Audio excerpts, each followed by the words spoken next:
Hola, ¿qué tal, amigas y amigos? Con el gusto de siempre los saluda su amigo Jorge Alberto Bojalil Soto en una emisión más de su programa Debate. El día de hoy vamos a tocar un programa con un tema bastante interesante en el que estamos haciéndonos una pregunta que se están haciendo muchos mexicanos y organizaciones sociales y políticas independientes, médicos, etcétera. Y bueno, y todos los ciudadanos, esta pregunta de que si es correcta la estrategia que tiene que ver a nivel federal e inclusive las de nivel estatal en relación con las medidas sanitarias, en relación con el ataque para resolver la pandemia del COVID. Y en este sentido, pues nos preguntaremos si es urgente cambiar la estrategia. Ya hay organizaciones y grupos de doctores y grupos de investigadores y académicos que están diciendo lo siguiente. Y bueno, si bien vemos que el número de estamos entre los 3 países con mayor número de muertos, solo Estados Unidos y Brasil no superan una estrategia fallida. Y en este sentido, bueno, contamos con la presencia de un invitado que ahorita voy a presentar. Está con nosotros Francisco Romero, como siempre en el programa Debate. Gracias, Francisco, por estar. Arcelia no puede estar, Arcelia González, el día de hoy, y Itzel muy probablemente puede incorporarse un poquito más tarde. Y bueno, y tenemos a Raimundo Hernández, nuestro invitado. Gracias, Raimundo, por aceptar la invitación. Él es un luchador social, un investigador de la problemática social nacional e internacional. Participa en una serie de organizaciones en las cuales está muy sensible la situación de la pandemia y cómo está afectando. Tiene que ver con todo este movimiento grande que se está formando de trabajadores de la cultura, que bueno, desde octubre, que termina la temporada, octubre, noviembre, se quedaron sin trabajo y no han podido bien. Está en organizaciones que tienen que ver con el combate al trabajo precario. En épocas de crisis siempre los grupos de poder se pretenden imponer, y en ese sentido, pues los trabajadores lo resienten. Muchos les paga, muchos llevan meses con medio sueldo o un cuarto de sueldo, en fin, una serie de cuestiones. He estado también en contacto con los trabajadores de las maquiladoras de la frontera norte, y bueno, ahorita nos va a platicar con los doctores y bueno, estamos en este punto. Y vemos por un lado que que la nacional y estatal nos empiezan a decir que el número de muertos y el número de contagiados nos dicen que esto no son correctas las estrategias. Ya vemos la posición de México, pero también en Guanajuato más de 3,000 trabajadores de la salud se encuentran contagiados, y el gobierno demagógicamente de Guanajuato sigue presumiendo, al igual que otros gobernadores del estado, siguen presumiendo de que es el mejor sistema de salud. Pero cuando los doctores han denunciado la falta de apoyos y todo eso que se han creído, la cuestión de que el gobierno está para apoyarlos, inclusive han sido reprimidos. Y bueno, hay una crítica desde el gobierno estatal a las políticas federales, puede ser correcta, pero el gobierno estatal, vemos la fiesta que hicieron los gobernadores invitados por Diego Sinú, el gobernador del estado, donde más de 500 personas se reunieron, y hubo una protesta luego de los trabajadores y los sectores que tienen que ver con los banquetes y todo esto, porque al pueblo trabajador no se le permite hacer una serie de actividades. No hay una estrategia para que con todo cuidado se pueda llevar a cabo toda esta situación de irse incorporando poco a poco a las actividades, mientras y en Guanajuato pues ponen el mal ejemplo en San Miguel Allende. Entonces, bueno, los gobiernos estatales y municipales como el Irapuato están más preocupados por el replaqueo, por el cambio de placas, que, bueno, sería un gasto sin sentido. Ese dinero se puede ir precisamente a la cuestión de las pruebas para ver quién está contagiado y a las necesidades de los doctores. Están privilegiando obra que también tiene cuestionamientos ante el medio ambiente. Y bueno, en el caso de Guanajuato, y vemos en el país en general cómo la industria está entrando sin cuidado, el número de muertos en los maquiladores en la frontera, es una situación muy grave, todo por los intereses inclusive de Estados Unidos. Guanajuato es el país que menos, el estado que menos ha restringido la movilidad de los trabajadores. La movilidad en la industria está permitiendo que los poderosos en un momento determinado hagan sus actividades y sigan ganando, incrementando el lucro, mientras que a los comerciantes más débiles, a los trabajadores más débiles, los dejan en indefensión y los dejan en condiciones muy malas, y también los apoyos que se plantean pues son apoyos demagógicos porque no están llegando a toda la población. Raimundo, ¿qué nos podrías decir? Hay una estrategia, ¿qué podrías decirnos de las estrategias nacional, por ejemplo, en este caso, respecto a la pandemia? ¿Urge un cambio? Bueno, primero quiero agradecer esta entrevista a Jorge Bojalil, a Francisco Romero y al público de NPI Noticias. Agradecerles infinitamente esta entrevista porque estamos promoviendo una campaña para cambiar sustancialmente la estrategia del actual gobierno federal y de los gobiernos locales de frente a la pandemia. Entonces, el título de esta carta pública que hemos hecho al gobierno de Andrés Manuel López Obrador, pues sintetiza toda nuestra idea. Urge un cambio sustancial de la estrategia de combate frente al coronavirus SARS-CoV-2. Esa sería la primera respuesta sintética, urgente y tajante. ¿Podría decirnos por qué se está viendo esa necesidad del cambio? Bueno, digamos que el coronavirus SARS-CoV-2 pues es un tipo de coronavirus que no se conocía.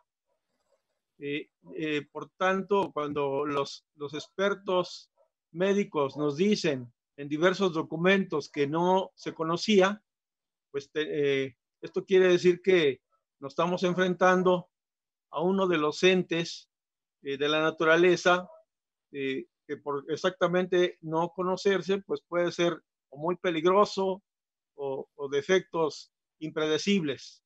Entonces, frente a eso, los expertos han dicho que se necesita hacer una estrategia gubernamental y federal y locales que contenga por lo menos dos fases fundamentales: la mitigación y la contención.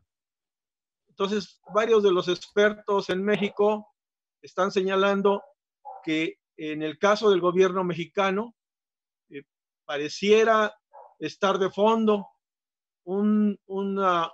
la base de que lograr una inmunidad de rebaño y entonces llevar a cabo una insuficiente combate al coronavirus SARS-CoV-2 con solamente la mitigación, pero de manera parcial. Es decir, que todas las acciones gubernamentales, federales y locales de contención estarían ausentes.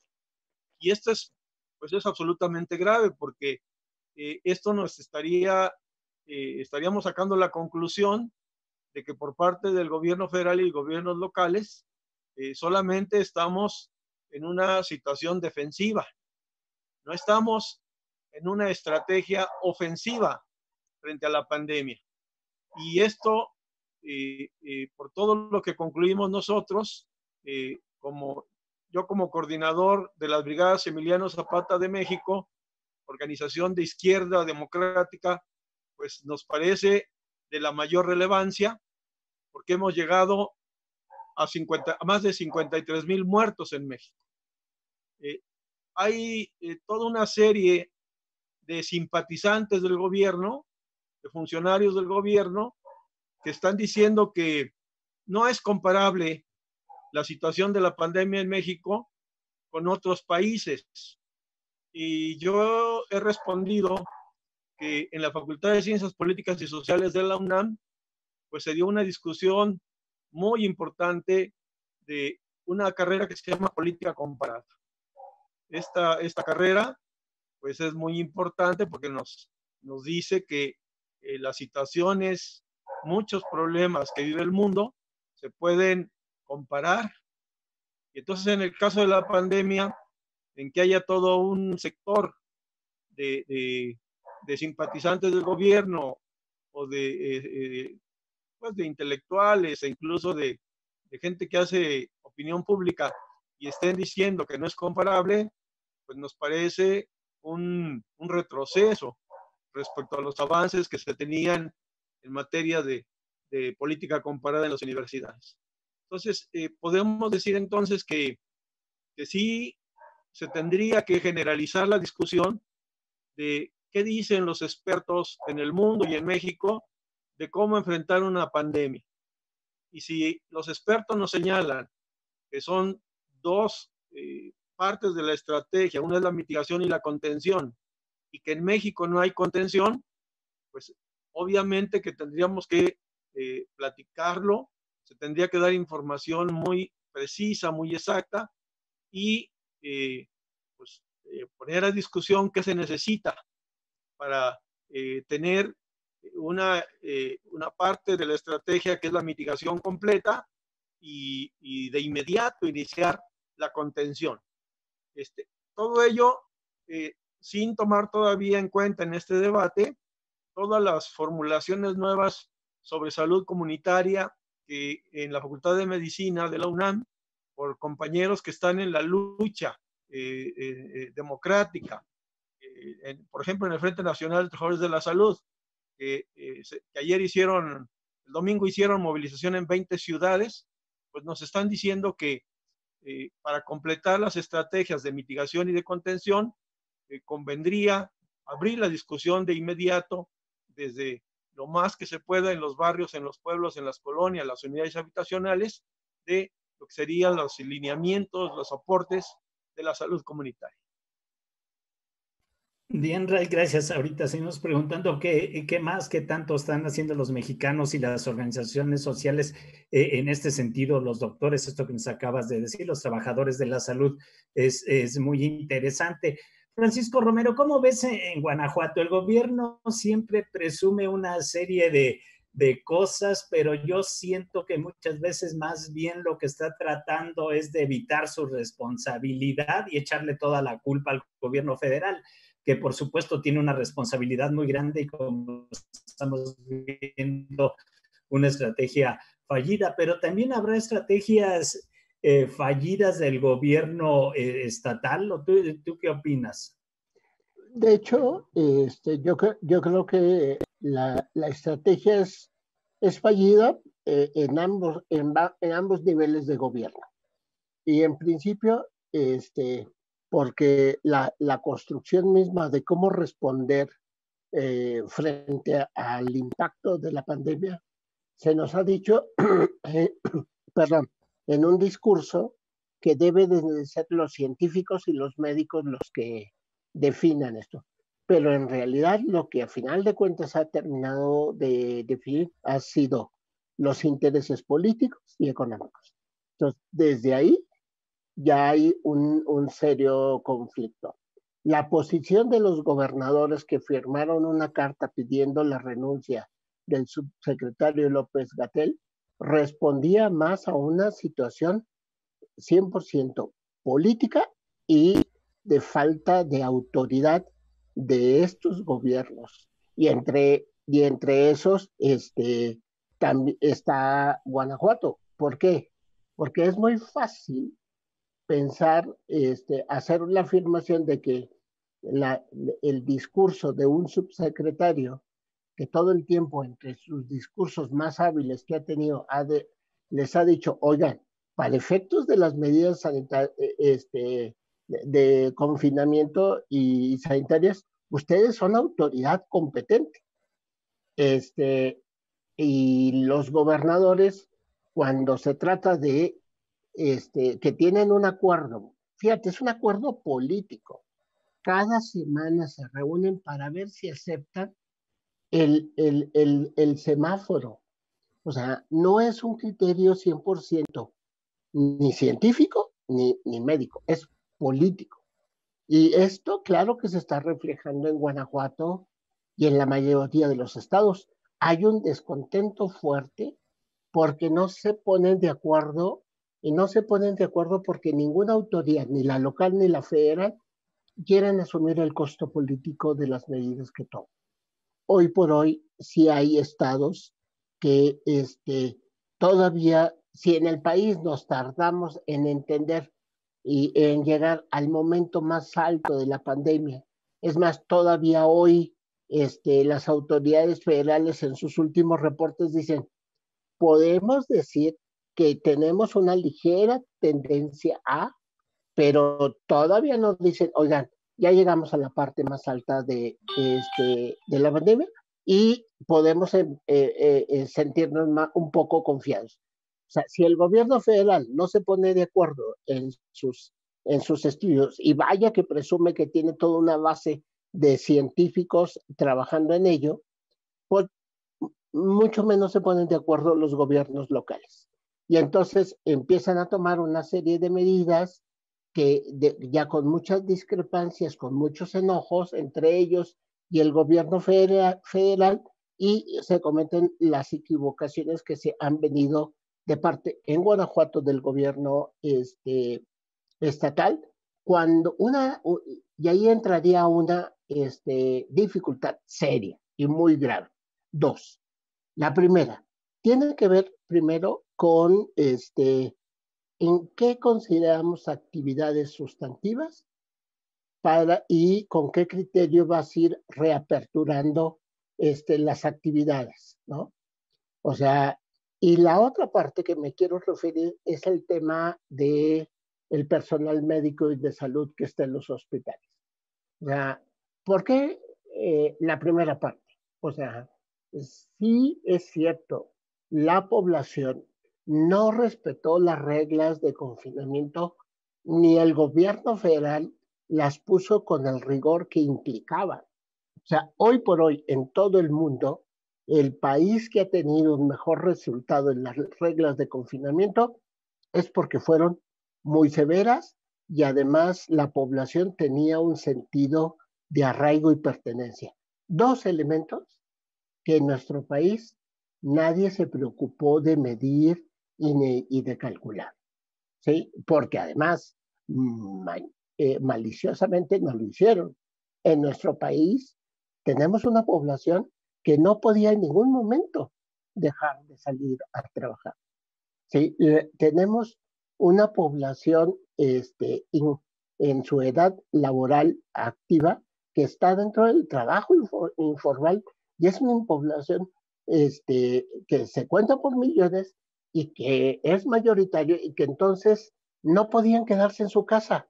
Quien hizo estas reglas de confinamiento no se puso a pensar el impacto que iban a tener en las medidas o se pusieron a hacer el cálculo y dijeron, mejor no te metas a esas reglas.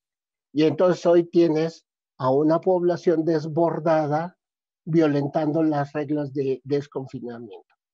Y por otra parte tienes la situación en los hospitales. Si bien el gobierno federal y los gobiernos locales siguen diciendo que tienen suficiente capacidad para atender a la población en los hospitales, la verdad es que no reparan en lo más delicado. El índice de mortandad que tenemos en el país es altísimo, ¿sí?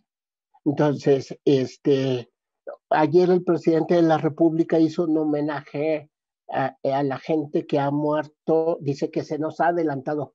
No se nos ha adelantado. O sea, sí, porque este gobierno federal y los pasados saben de los problemas serios que teníamos en otros padecimientos, ¿no? Y el riesgo e impacto que venía una vez que se empezaba a dar el contagio. Bueno, ¿esto dónde se refleja?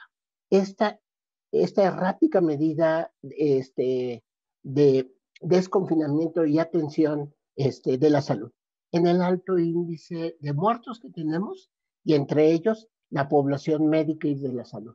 ¿Por qué se conjugan estos dos? Porque por más que el gobierno federal diga que contrató, capacitó y formó, este, pues, y que ha gastado muchísimos millones de pesos para habilitar hospitales, la verdad es que frente al alto índice de personas que están muriendo en los hospitales, te está diciendo con indicadores muy concretos que las medidas que se dictaron, que lo que se está haciendo no está respondiendo a los mejores criterios de atención y de salud que debieran de haberse tomado en cuenta. Tu micrófono, Jorge. Muy bien, vamos a un corte y regresamos para seguir retomando esta discusión que está pasando con el mundo del trabajo en Guanajuato y a nivel federal y a nivel nacional. Así es.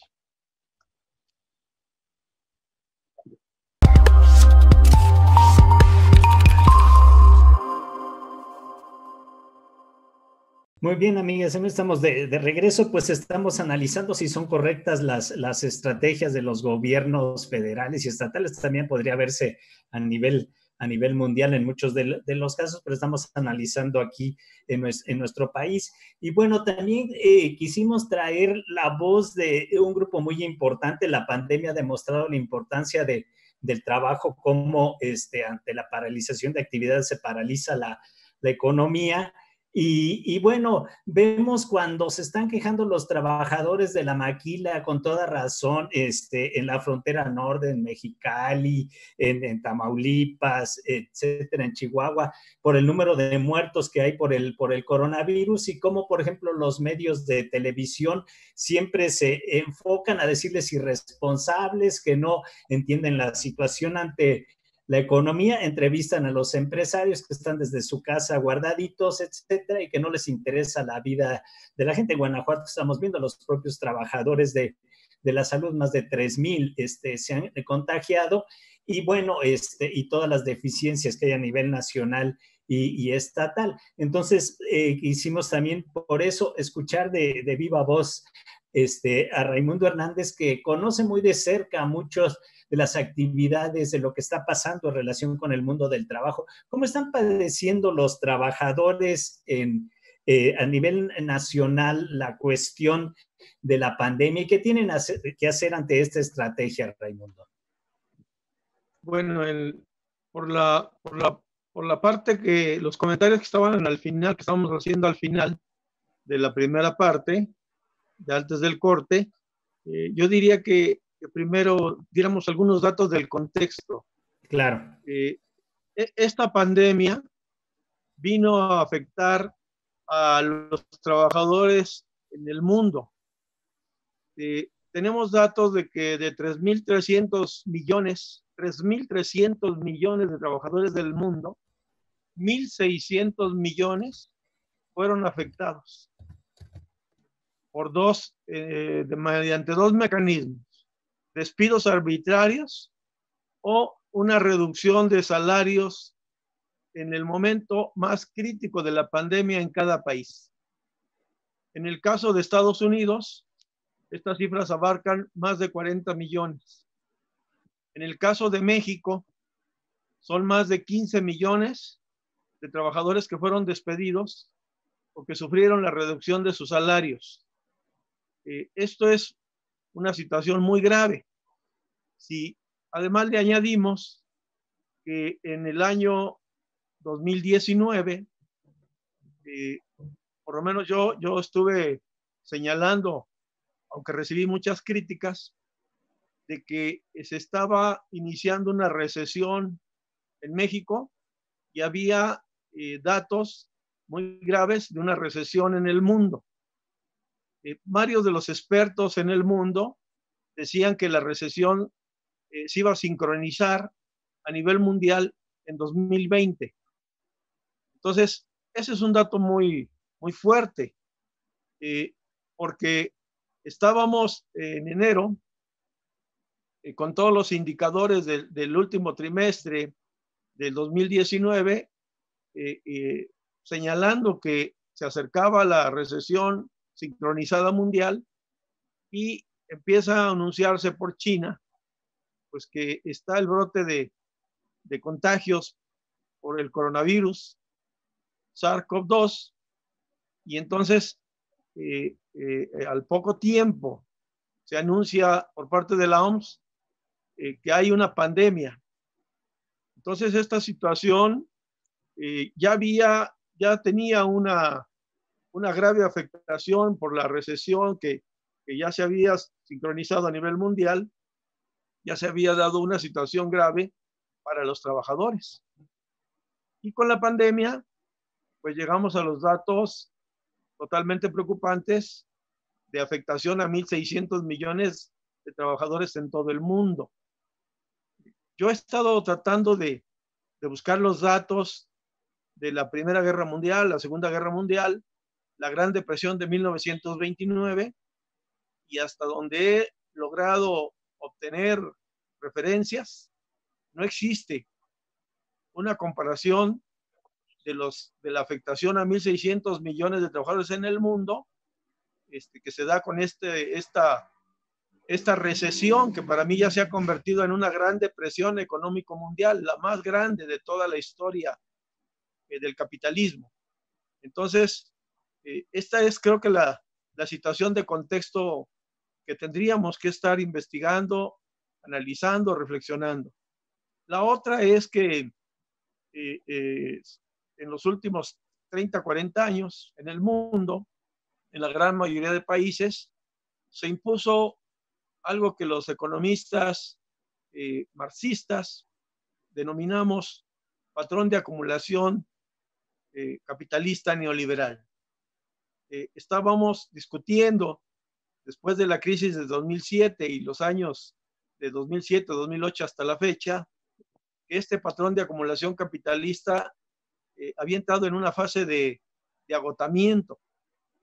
Entonces, combinado el anuncio de la recesión en el mundo, más los claros signos de agotamiento del patrón económico neoliberal, y un dato más, que este patrón de acumulación en el plano de los sistemas de salud o de la infraestructura de salud, pues se había impuesto una estrategia de desmantelamiento de los sistemas públicos de salud, y se había dicho que ya no teníamos que fortalecer los sistemas públicos, que había que privatizar los sistemas de salud.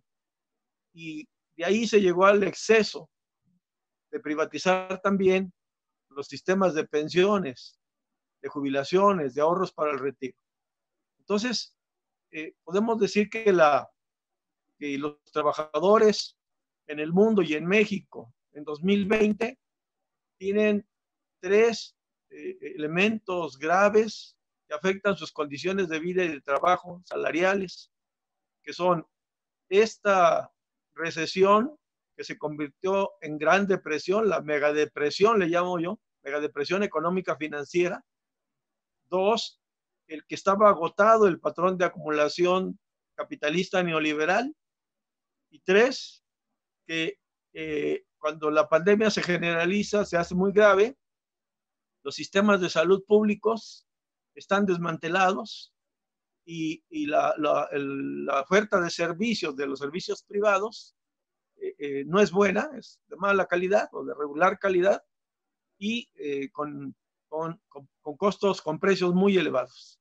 Entonces, la situación de los trabajadores, en particular en México, donde se dan estos rasgos, pues se combina con otra. Un gobierno que es el de Andrés Manuel López Obrador, que no se distingue por por la estructura del presupuesto y de los montos de presupuesto para los rubros del gasto social. ¿A qué me refiero con esto? Que se impone algo que yo califico y ofrezco disculpas, pero se tiene que decir, algo que yo califico como una política de austeridad criminal. No se puede en una recesión estar imponiendo una política de austeridad cuando los rubros del gasto social para alimentación, salud, vivienda, educación, cultura, se reducen en términos reales. Porque esto significa deteriorar las condiciones de vida de toda la población, en particular de los trabajadores. Entonces podemos decir que esta situación de la pandemia de marzo a esta fecha, a hoy 11 de agosto, pues encuentra a los trabajadores en una situación absolutamente grave. Y aquí hay que hacer un énfasis. Dentro de todos los trabajadores de la salud, hay otros sectores muy afectados, pero en este caso los trabajadores de la salud están en su gran mayoría, los que están en la primera línea del combate al COVID, denunciando que tienen contratos de trabajo por meses, que no tienen un salario base sustancial, como dice la Constitución, un salario adecuado, no hay prestaciones, no hay todos los instrumentos, el equipo, los materiales para la protección de su salud al estar en la primera línea de combate al COVID. Y tenemos casos tan graves como es el del caso del doctor Grajales, que una persona influyente en el gobierno de Chiapas, de Rutilio Escandón Cadenas, tiene la influencia para meter a la cárcel a un doctor absolutamente comprometido como es el doctor Grajales. Pero hay casos más graves.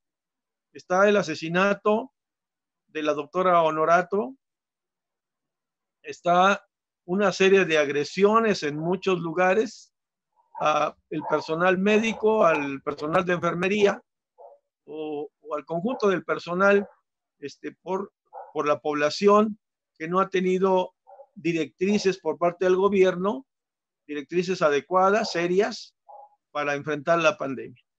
Entonces, podemos decir que los trabajadores en todo el país están en una situación de extrema gravedad, con un gobierno que no tiene una estrategia seria para enfrentar la pandemia en términos generales, pero que en particular para los trabajadores de la salud, pues hay una negligencia criminal, porque los está obligando en condiciones de contratación, de salarios, de prestaciones y de equipo totalmente precarios para enfrentar esta epidemia, esta pandemia, con un virus muy peligroso y todavía en una serie de aspectos desconocidos. Pero hay otra afectación, otros perjuicios, otros daños a otros sectores de trabajadores.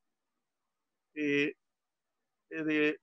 marzo a agosto, hemos observado cómo el gobierno mexicano, a través tanto federal como los locales, no defendieron a los trabajadores. Dejaron que a los trabajadores se les obligara por parte de patrones a que siguieran laborando en empresas que no tenían por qué seguir laborando.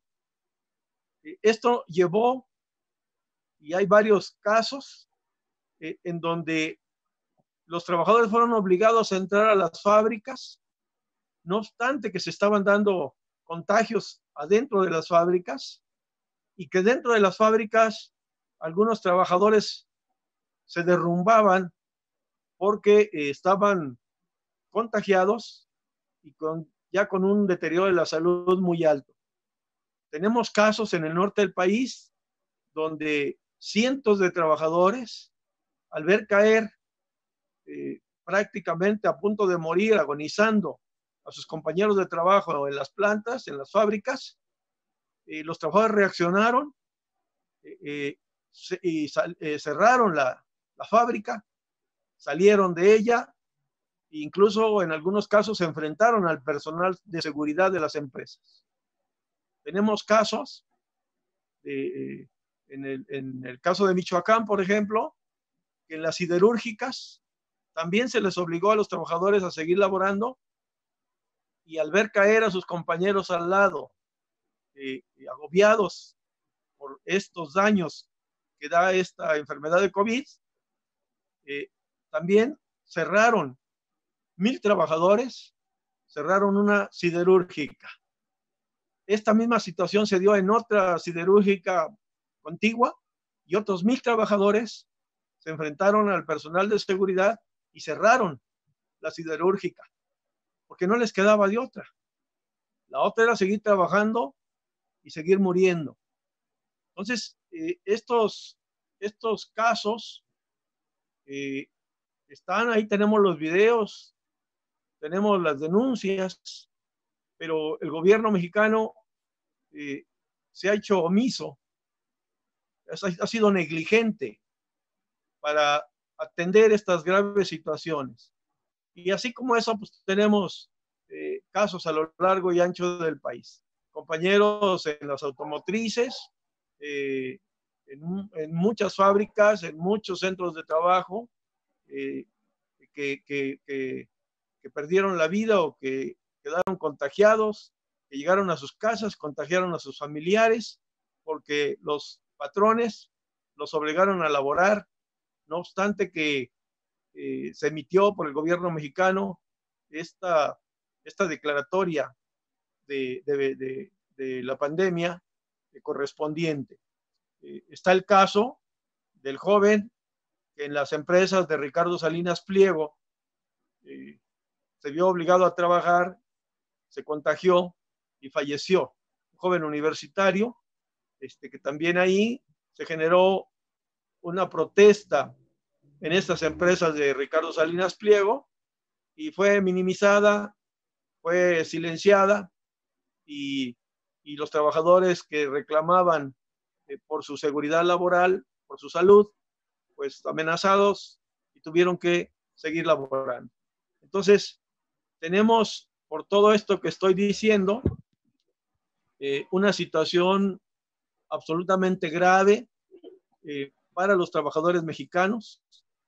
Tenemos casos similares en otras partes del mundo, pero yo me enfocaría señalando que hay una responsabilidad del gobierno federal y de los gobiernos estatales.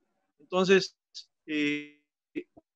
todo esto nos obligó en plena pandemia a organizarnos. ¿Cómo? Pues ahora sí que utilizando estas aplicaciones en el Internet para comunicarnos, para restablecer todas estas redes de comunicación que estaban en las fábricas, en los centros de trabajo, en las oficinas, las redes personales de amistad. Todo eso fue utilizado para convocar a la unidad, a la discusión. Hemos tenido cientos de reuniones, desde el primer caso de fallecimiento en México, para analizar la situación que se venía. Todas estas discusiones, comentarios, esta falta de organización en muchos sectores, o incluso de que hay sindicatos que pertenecían al partido oficial en regímenes anteriores al PRI, sindicatos que llamaron a la desmovilización, a estar pendientes a los trabajadores de lo que dijeran sus dirigentes. Todo esto se ha puesto a discusión, porque en muchos casos los trabajadores les redujeron el salario o los despidieron sin mayor respeto a sus condiciones de trabajo, a sus contratos colectivos, y todo esto generó pues preocupación. Entonces en muchas reuniones, cientos de reuniones, empezamos a organizarnos. Por ejemplo, los trabajadores de la cultura, que son 1,5 millones de trabajadores de la cultura, sectores de ellos que yo me había preocupado porque el gasto oficial, el gasto federal para la cultura se incrementara en años pasados. Yo había estado haciendo algunos llamados a que lucháramos por el gasto social, con esos antecedentes de trabajadores que conocían que yo siempre llamaba a luchar por el gasto social. Ahora en plena pandemia me llaman y me dicen que muchos de ellos no habían tenido trabajo desde diciembre, ¿no? Algunos, poquitos, tuvieron los últimos trabajos en enero, pero la gran mayoría desde diciembre. Entonces quiere decir que a marzo ya llevaban 3 meses sin trabajo, sin ingresos, y empezamos a organizarnos. Me pidieron que fuera su asesor, y yo les planteé que aceptaba, y elaboré un punto de acuerdo para exigirle a la Cámara de Diputados que apruebe un programa nacional urgente y plurianual de apoyo extraordinario por cuestión de la pandemia a las y los trabajadores de la cultura, que son en un número promedio de 1,5 millones, y que el monto que se autorizara fuera de 13,500 millones de pesos para los años 2020, 2021 y 2022. Para otros trabajadores, hemos estado difundiendo su situación, hemos estado discutiendo, y todos estos esfuerzos culminaron el 1 y 2 de agosto con la realización de un encuentro nacional de trabajadores precarizados que luchan contra esta precarización laboral y los despidos. Este encuentro se llevó a cabo 1 y 2 de agosto. En la plenaria inaugural contamos con una adhesión en redes sociales, en una aplicación como esta, de un número de 450 trabajadores de la gran mayoría de estados del país y de prácticamente de todos los sectores: jornaleros agrícolas, trabajadores de oficina, de los gobiernos federal y estatales, automotrices, siderúrgicos, de maquiladoras, etcétera. Entonces, se dio este encuentro. Hoy en la tarde vamos a definir cómo se presentan públicamente los resolutivos de este encuentro. Entonces, quiere decir... Sí, ahorita en las conclusiones te pediría que nos comentaras esto, que es muy interesante para ver también qué es lo que está pasando en Guanajuato, que nos comente Francisco Romero, porque también es una situación aquí muy importante. Decía, más de 3,000 trabajadores de la salud infectados. Yo, en el caso muy cercano de un familiar de una fábrica en Guadalajara, él es ingeniero, pues más de 16 contagiados, y como si no pasara nada, ¿no? Inclusive les daban una medicina ahí menor para que siguieran trabajando, no les interesa. Entonces ahorita regresamos contigo y vamos con Francisco porque el tiempo es tirano, y para ver qué está pasando en Guanajuato.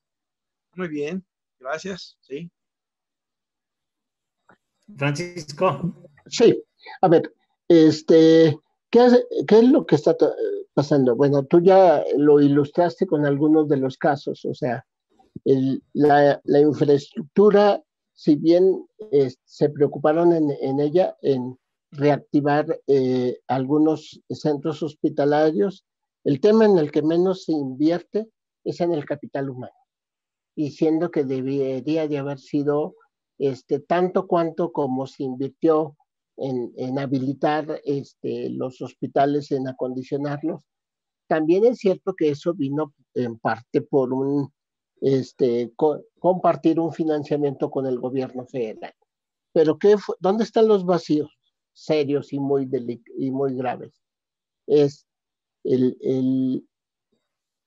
la inversión que se hace no solamente en la capacitación, en, en la formación, sino en la atención a esa población médica y de salud que está atendiendo a los pacientes de COVID. O sea, y esto es muy, muy evidente porque se dice que se tratan de ver como casos muy aislados, en situaciones distintas.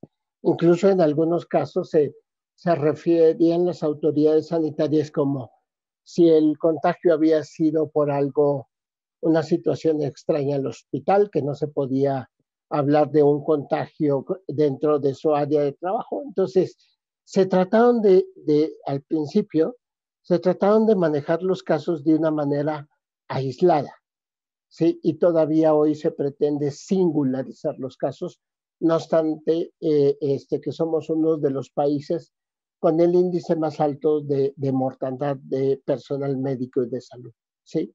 Y esto tiene que ver principalmente por el respaldo que se hace a sus derechos laborales, por cómo se maneja en nuestro país los derechos de las y los trabajadores. ¿Por qué no se piensa en ellos? Porque se normaliza con muchísima tranquilidad que la mujer puede cumplir doble jornada, siendo que la mayoría de las mujeres hoy en Guanajuato,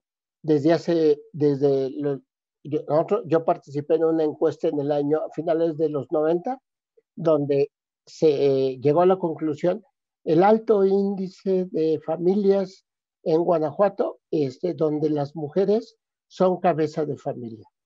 Y el ser cabeza de familia implica llevar 2 o 3 jornadas. Hoy las mujeres están en casa y además tienen que cubrir otras jornadas más. Entonces, o se les pide que cumplan jornada de trabajo en casa y sin entender cuáles son las condiciones, el contexto en el que se dan la vida dentro de casa. Entonces, como hemos normalizado, invisibilizado, así como hemos invisibilizado la violencia de género y que ya nos parece lo más cotidiano y normal, así invisibilizamos los derechos laborales. No es posible que el presidente de la República piense que lo mejor que se puede hacer como reconocimiento a esas personas que han muerto es hacerle un toque de diana en Palacio Nacional, él solo. Esas personas tienen nombre y apellido, tienen una historia familiar, tienen derechos que se les fueron violentados. Mínimamente tendríamos que hacer actos de dignidad y de reconocimiento. ¿Cómo? Poniendo sus nombres. ¿Por qué no se atreven a poner los nombres de todas las personas que han fallecido? Trabajadores de la salud.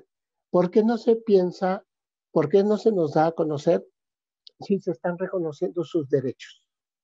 Si el proyecto de vida que se vio afectado está garantizado no con una pensión, porque las pensiones ya las conocemos en este país. No. Con un financiamiento del gobierno federal y del estatal, apostándole a un proyecto de vida de ese trabajador y de su familia. ¿Por qué no pensamos en eso? O sea, ¿por qué no pensar en que los trabajadores de la salud y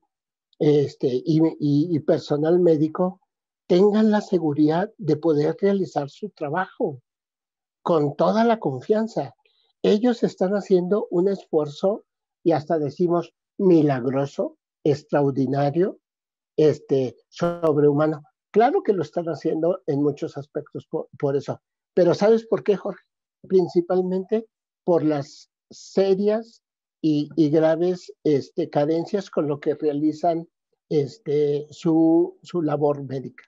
Cierro con una anécdota muy simbólica de esto que te estoy diciendo. Recuerdo un programa donde entrevistaban a una atleta de la caminata de 20 kilómetros. Ella decía, no obstante las lesiones, me mantuve y logré la medalla de plata. Tal parece que a los mexicanos nos sigue esa mentalidad de que con muchas carencias, con muchas dificultades, y el mexicano da el último esfuerzo.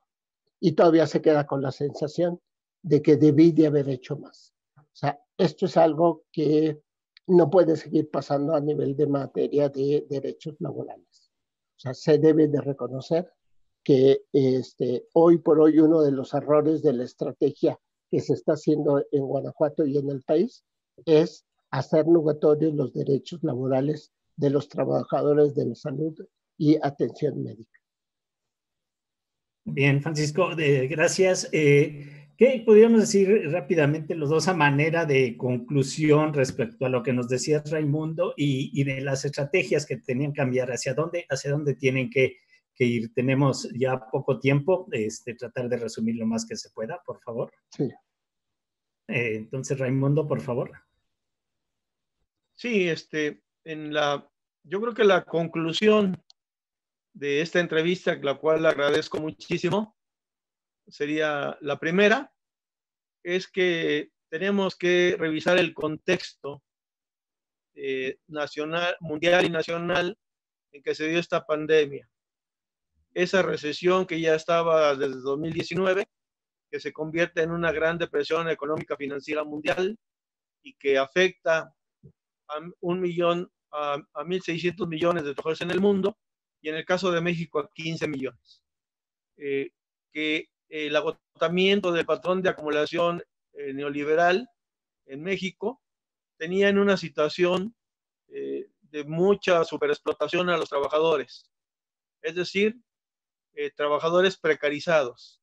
¿Qué quiere decir? Que si no tienen seguridad en su contratación laboral, no tienen salarios dignos, no tienen prestaciones, no tienen derecho a vacaciones, no tienen seguro médico y no tienen posibilidades dignas de jubilarse. También tendríamos que cuestionar a fondo la contrarreforma laboral que se dio en México a partir del 2013 por acuerdo del régimen de los partidos PRI y PAN. Eso creo que tendría que cuestionarse, tendría que abrogarse esa contrarreforma laboral. Respecto a la pandemia, yo quiero hacer una invitación a todos los habitantes de Guanajuato, a todos los habitantes de México, a que por favor acudan a esta plataforma que se llama Change.org y ahí busquen la carta pública, la carta abierta al presidente de la República para exigirle que se cambie la estrategia frente a la pandemia. Sin una nueva estrategia que aborde la mitigación de manera seria e integral, que aborde lo que los médicos llaman la contención, es decir, identificar en dónde están los contagios, dónde se están dando la mayor número de decesos y combatir esas áreas de mayor riesgo, de mayor contagio. Sin una estrategia así, lo que vamos a vivir de aquí a fines de noviembre es otros 330,000 muertes. Y eso ya lo están diciendo los expertos mexicanos, tanto epidemiólogos, por ejemplo, de la UNAM, como compañeros que hacen análisis estadístico. Entonces, quiere decir que este cambio de la estrategia es urgente. Y yo quisiera decir una conclusión muy sintética. Si no se enfrenta la pandemia. Si el presidente López Obrador no deja de frivolizar la lucha contra la pandemia, no deja sus irresponsabilidades, si el secretario de Salud y el subsecretario siguen cediendo ante los caprichos del presidente López Obrador, y si el Consejo de Salubridad no toma las decisiones que debe tomar con base en la ley, entonces la pandemia en México se va a agravar durante 3 años por lo menos. Entonces, y nos va a causar pues una gran cantidad de muertos y va a dejar muchas personas con graves daños, aunque sobrevivan. Entonces, y si no enfrentamos esta pandemia, si no logramos vencerla, entonces las demás áreas van a estar afectadas. No vamos a poder trabajar bien, no vamos a poder estudiar bien, no vamos a poder producir los alimentos que necesitamos, la cultura que se requiere, etcétera.